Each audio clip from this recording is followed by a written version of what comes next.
வணக்கம். இன்றைய டீ கடை செய்திகள் எல்லோரையும் வரவேற்கிறோம். வணக்கண்ணே. சவிக்கணும். ஆமா, இன்னைக்கு என்ன செய்தி? இன்னைக்கு பார்த்தீங்கன்னா நம்ம நாமக்கல்ல சேர்ந்தவர் யாரு? வட்டார வழிச்சாளர்னு சொல்லிட்டு பிரபாகரன் சொல்லிட்டு ஒருத்தர் நம்ம பள்ளிப்பாளத்துல. ஆமா, பிடிஓ. இந்த பள்ளிப்பாளத்துல தான் இப்ப ஊராட்சி இதுல ஒர்க் பண்ணிட்டு இருக்காரு பிடிஓவா. அவரு 4ஆம் தேதி அன்னைக்கு காலையில கிளம்பியிருப்பாராட்டு கார்ல வேலைக்கு. எங்க? நாமக்கல்ல இருந்து பள்ளிப்பாளையம் போயிருப்பாராட்டு இருக்கு. போன கூட யாரா போனாங்கன்னு தெரியல. அவர் கிளம்பிருக்காரு, கார்ல போயிருக்காரு. ஆனா வேலைக்கு தான் போயிருக்காருன்னு சொல்றாங்க அவங்களுடைய மனைவி. ஓகேங்களா? போனவர் திரும்பி வீட்டுக்கு வரவே இல்லை. சாயந்தரம் என்னாச்சு? ஆமா, என்னாச்சுன்னு தெரியல. உடனே அவங்க மனைவி பக்கத்துல எல்லாத்தையும் தேடி பார்த்துட்டு எங்கேயுமே அவங்களோட நண்பர்கள் அந்த அரசு அதிகாரிகள் பாட்டத்தெல்லாம் பார்த்துட்டு போன் பண்ணி கேட்டிருக்காங்க. இல்லைங்க, அவர்லாம் இங்க வரலன்னு சொல்ல. அப்புறம் அவங்க ரொம்ப பதட்டத்துடன் போயிட்டு நம்ம ஸ்டேஷன்ல, நாமக்கல் மாவட்ட ஸ்டேஷன்ல போயிட்டு கம்ப்ளைண்ட் கொடுத்துருக்காங்க. அதுக்கப்புறம் தான் தேட ஆரம்பிச்சிருக்காங்க. இப்ப அன்னைக்கு வேலைக்கு போனாரா போகலையா? அன்னைக்கு வேலைக்கு தான் போயிருக்காருன்னு சொல்லி அவங்க மனைவி சொல்றாங்க. இல்ல, வேலைக்கு வீட்டுல இருந்து கிளம்பிட்டாரு. ஆனா ஆபீஸ் போனாரா போகலையா அதுதான் தெரியல. அவங்களுக்கு எதுவுமே தெரியல. வேலைக்கு போறேன்னு சொல்லிட்டு போயிருக்காரு. அப்புறம் பார்த்து போலீஸ்ட்டு கம்ப்ளைண்ட் பண்ணா நம்ம போலீஸ் தான் பயங்கரமா நீட்டா ஆமா டார்கெட் பண்ணி எல்லாமே என்னன்னாச்சுன்னு சொல்லிட்டு பார்த்து பதறி போய் எல்லாமே தொலைவி இருக்காங்க. பார்த்தா அவருடைய காரு நம்ம நாமக்கல் மாவட்ட வேலை கொண்டு முடியிருக்குல்ல, அங்க போய் நின்று இருக்குது. கண்டுபிடிச்சிருக்காங்க. அதுக்கப்புறம் சரி காணோம் பார்க்கலாம்னு சொல்லிட்டு பாக்குறப்பதான் தெரியுது. திடீர்னு பார்த்தா நேற்று காலையே அவரு நடந்து வந்திருக்காரு வீட்டுக்கு. அப்போ அவங்க மனைவி பார்த்துட்டு என்னாச்சு ஏதாச்சுன்னு சொல்லி கேட்க, அப்புறம் திருப்பி போலீஸுக்கு இன்ஃபார்ம் பண்ணி நம்ம காவல்துறை வந்திருக்காங்க.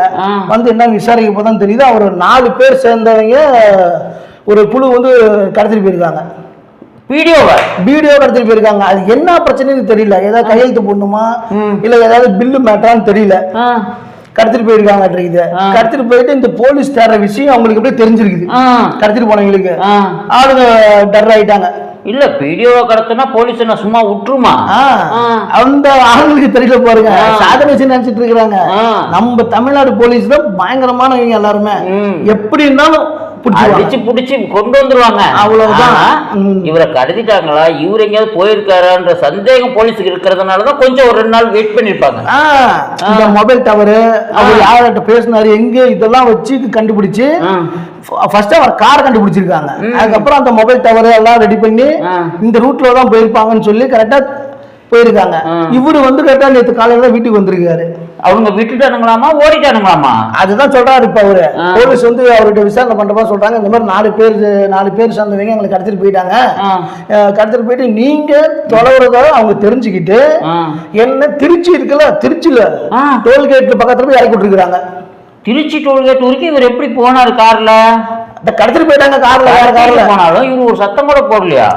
இவரோட கார் இங்க நிறுத்திவிட்டு எப்படி கடத்திட்டு போயிருக்காங்க. அதுதான் போலீஸுக்கு பயங்கரமா துருவி விசாரிச்சுட்டு இருக்காங்க. அது அவங்களுடைய தேடல் தெரியுமில்ல. கண்டிப்பா இங்க போய் சொல்றாங்கன்றதும் தெரிஞ்சு போயிடும். அப்புறம் நேற்று காலையில அவர்கிட்ட விசாரிக்க போதுதான் தெரியுது டோல்கேட்ல இறக்கி விட்டுட்டு அப்புறம் அவரு பாவம் பஸ் காசு இருந்தது இல்லையான்னு தெரியல பாவம். அப்புறம் அங்கிருந்து பஸ் ஏறி நாமக்கல் அப்புறம் வீட்டுல போய் மனைவிய சொல்லுவோம். மனைவி நம்ம காவல் நிலையத்துக்கு தகவல் சொல்லி அப்பெல்லாம் விசாரிச்சு விசாரணை போயிட்டு இருக்குது. விசாரணை முடிஞ்சத உடனே தெரிஞ்சிடும் இதுல யாரு போய் சொல்றாங்கன்னு. எதுவுமே அடிப்படை அடியும் இல்லையா அவருக்கு? அதை பத்தி எதுவுமே இன்னும் அவருக்கு எதுவுமே சொல்லவே இல்லை. ஏன்னா ஒரு 4 நாள் இங்க இருந்து திருச்சிக்கு, இங்க நாமக்கல்ல இருந்து திருச்சி கூட்டிட்டு போயிருக்காங்கன்னா இவரு கார்ல தட்டி இருக்கலாம். இல்ல இவருக்கு மயக்கம் கொடுத்தாங்களா, மயக்கம் கொடுத்து அங்க தெளிய வச்சாங்களா, எதுவுமே தெரியலையே. சாப்பாடு போட்டாங்களும் தெரியல வர பாவம். இல்ல சாப்பாடு கொடுத்தாங்களா கொடுக்கலையான்றதும் தெரியல. ஆனா சாப்பிடாம 4 நாள் உயிரோட இருக்க முடியாது. இல்ல தயாராயிருவாங்கல்ல, உடம்பு முடிக்கிறோம் இல்ல. கண்டிப்பா. ஏன்னா ஒரு மனிதனுக்கு உணவு முக்கியம். அவர் வர பிடிஓ அரசு பணியில் இருக்காரு. அவரை கடத்துறாங்கன்னா அவனுங்களுக்கு எவ்வளவு தைரியம் இருக்கும். இல்ல இவனுக்கு இங்கிருந்து திருச்சிக்கு தூக்கிட்டு போயிருக்காங்கன்னா என்ன பிரச்சனைனே தெரியல. ஆனா கூடிய விரைவில் பாருங்க, இது போலீஸ் வெளியிடும் இந்த செய்தியை. கண்டிப்பா அவங்க கண்டுபிடிச்சு கடத்திட்டு போனவங்களுக்கு தகுந்த தண்டனை வாங்கி கொடுப்பாங்க. கன்ஃபார்மா வாங்கி கொடுப்பாங்க. அதுல மாற்றம் இல்ல. ஆமா. அடுத்த செய்தியை பாருங்க. கட் பண்ணிங்க.